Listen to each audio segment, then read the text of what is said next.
MSSA and MRSA. Methicillin-resistant Staphylococcus aureus and methicillin-sensitive Staphylococcus aureus colonize subjects with risk factors such as recent hospitalization, recent outpatient visit, chronic illnesses, recent antibiotic use, and contact with the patients. As you can see, very low percentages of these risk factors were found among MRSA and MSSA isolates. Therefore, there were no statistically significant association between the risk factors and the MRSA carriage in this study.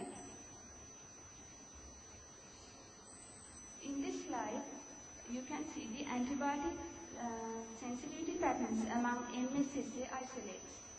Except erythromycin, other antibiotics were sensitive more than 72%. In this slide, we can see the low sensitivity patterns of erythromycin and clindamycin among MRSA isolates.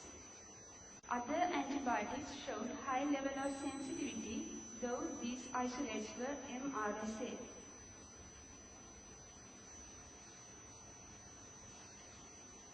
Twenty-eight of the participants were colonized with Staph aureus in this study.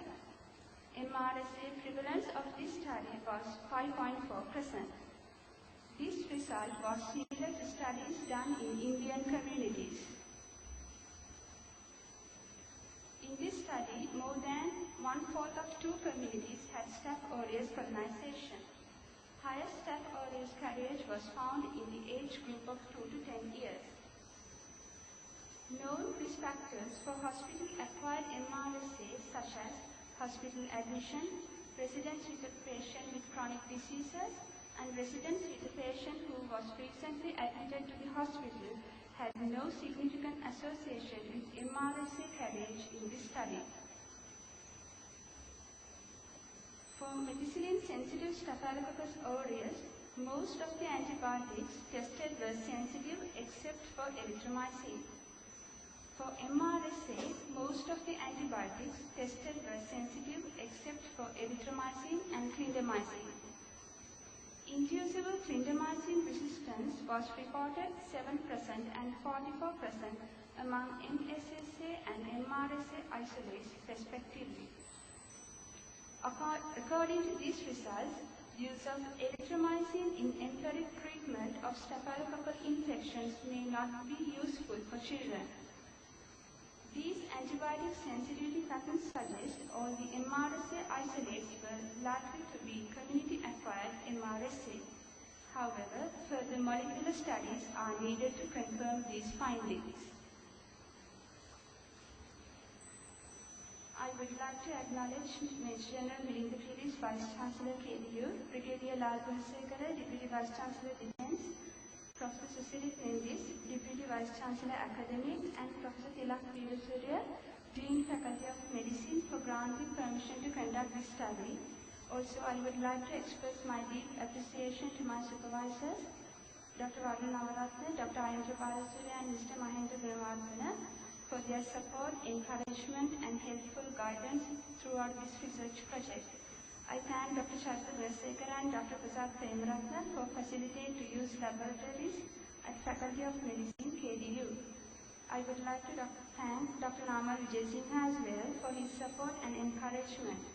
Finally, I would like to thank my colleagues for their consistent support for the sample collection and my lab mates who gave me a great deal of suggestions and helped to complete my study in time. Thank you. Thank you, Ms. Abeygoonawardena. Paper is open for discussion.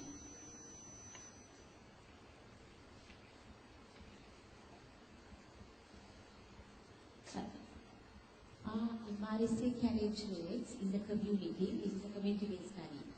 Is it in conformance with other studies or do we have a high rate? Because you said 28%. 28% for carrying MRSA. 28% for Staph aureus carriage. MRSA carriage was 5.4%. Okay. The 28% Staphylococcus aureus carriage, is it the normal trend in other countries or do we have a higher carriage rate? Did you look at other studies? In Indian communities, it's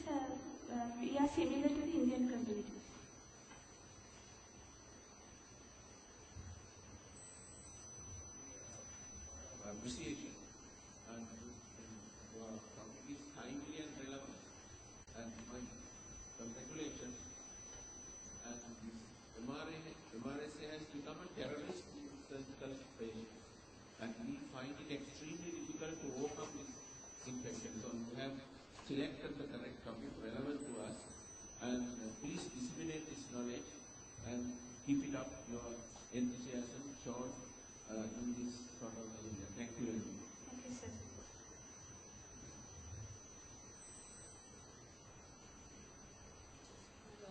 What's the difference between this community-acquired and the hospital-acquired, the two forms? Hospital-acquired strains are more resistant to antibiotics. Community-acquired strains are less resistant to antibiotics. So there must be the different strains or variations in the same species or something like that? Pardon?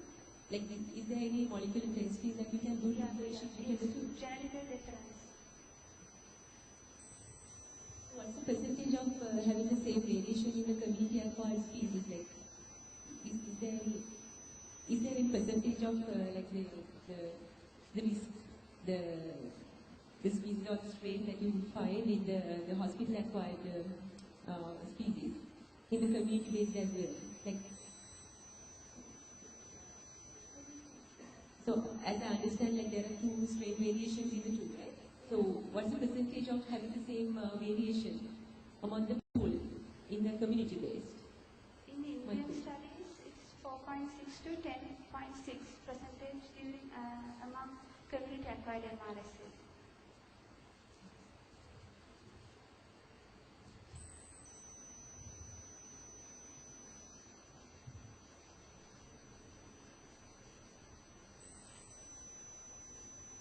Charita, to answer your question in a previous study carried out based on hospital data, where it was examined the patients with soft tissue infections. The community-acquired MRSA, they end up with soft tissue infections, abscesses that was carried out at NHSL. They showed a rate of 5% community-acquired MRSA. They looked at how the patients coming from the community who are developing these abscesses at the outpatients department level, and about 5% of the Staphylococcus aureus were community-acquired MRSA. So it conforms to the findings the Carriage, but Carriage has to be a little bit more even, but it's a selected population in the hospital. So that was also 5%. Thank you, Harshi. In the absence of further questions, shall we show appreciation to the last presentation?